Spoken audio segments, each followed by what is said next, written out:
या मालिकेच्या आजच्या भागात आपण पाहणार आहोत वसुंधरा विशाखा आणि तनयाला घेऊन तिच्या खोलीत येते. तर विशाखा तिला म्हणत असते की वसुंधरा नक्की काय हवं आहे तुला, हे बघ मला पैशांची खूप गरज आहे, प्लीज मला ते पैसे दे. तर वसू म्हणत असते की हो विशाखा मॅडम, मी तुम्हाला पैसे देते, मात्र त्याआधी मला हे कळायला हवं की तुम्हाला इतके पैसे का हवेत ते. आणि त्यावर विशाखा तिला सांगू लागते की मला पैशांची गरज होती, त्यामुळे मी एका बँकेकडून लोन घेतलं आणि एका माणसाकडून सुद्धा. मात्र तो माणूस आता मागेच लागला आहे. तो असं म्हणतो की जर मी त्याचे पैसे त्याला लगेच परत केले नाही तर तो माझं घर बाळकावेल. आणि ते ऐकून वसुंधरा आणि तनयाला तर धक्काच बसतो.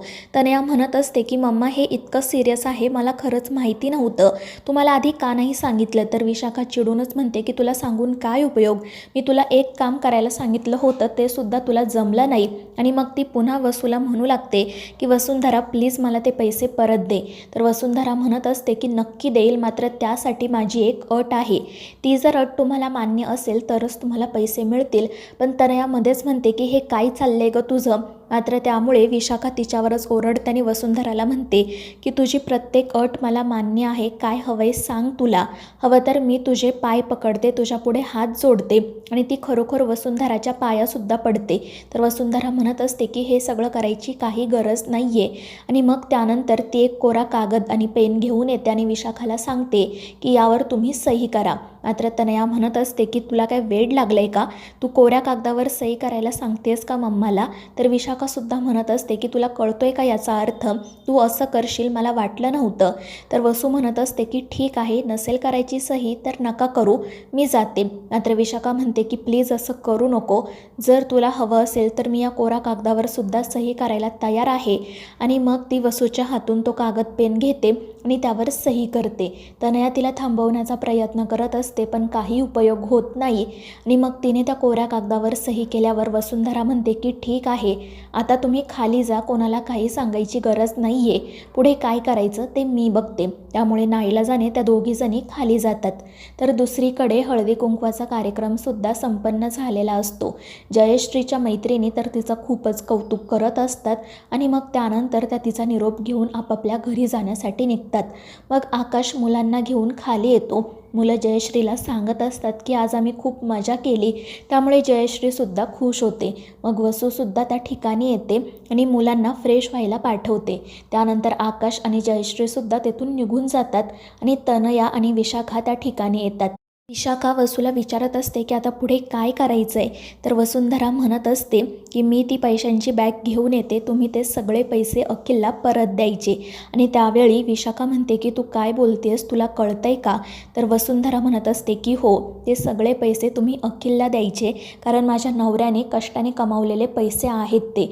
आणि मग त्यानंतर वसुंधरा पैशांची बॅग घेऊन येते. विशाखा आणि तनया नाईलाजाने ती बॅग घेऊन अखिलकडे जातात. अखिल विचारत असतो की आई तुम्ही इथे काय करताय. तर ती म्हणत असते की अरे मी तुझ्याकडून पैसे घेतले होते ना, तेच परत करण्यासाठी आली आहे. तर अखिल म्हणत असतो की पण तुम्हाला पैशांची गरज होती ना, मग काय झालं. तर ती म्हणत असते की अरे काही नाही, त्या लोकांनी मला मुदत वाढवून दिली आहे, त्यामुळे आत्ता तरी या पैशांची गरज नाही. आणि ते ऐकून अखिललासुद्धा आनंद होतो. तो म्हणत असतो की बरं झालं, कारण माझ्यावर सुद्धा खूप दडपण आलं होतं, मी दादाला न सांगता तुम्हाला पैसे दिले होते ना. आणि मग त्यानंतर तो विशाखाकडून पैशांची बॅग घेतो आणि मग विशाखा बाहेर येते. वसुंधरा त्या ठिकाणीच असते, तिने हे सगळं ऐकलेलं असतं. आणि मग विशाखा तिला विचारते की मी अखिलला पैसे परत दिलेत, पण आता पुढे काय करायचं आहे. हे बघ ते गुंड माझ्या घरात जाऊन बसलेत आणि काही झालं ना तरी मला माझं घर गमवायचं नाही आहे. त्यावर वसुंधरा म्हणते की तुम्ही हॉलमध्ये जाऊन बसा, मला जे काही करायचे त्यासाठी मला थोडा वेळ द्या. त्यामुळे हॉलमध्ये जाऊन बसा आणि वाट बघा. आणि मग ती तेथून निघून जाते. तितक्यात तनया त्या ठिकाणी येते. ती विशाखाला म्हणत असते की मम्मा हे सगळं काय चाललंय. तर विशाखा चिडूनच म्हणत असते की आत्तापर्यंत आपण तिच्याशी जे जे वागलोय ना, त्या सगळ्याचा बघ ती कसा बदला घेते ते, आणि हे सगळं ना फक्त तुझ्यामुळे घडतंय. त्यामुळे तनया देखील नाराज होते. त्यानंतर मग वसुंधरा आकाशकडे जाते, तर मुलंसुद्धा त्या ठिकाणीच असतात. मात्र वसुंधरा त्यांना सांगते की तुम्ही पटकन फ्रेश होऊन या आणि मग त्यानंतर आपण आजचे फोटो बघूयात. त्यामुळे मग ती मुलं त्यांच्या खोलीत जातात.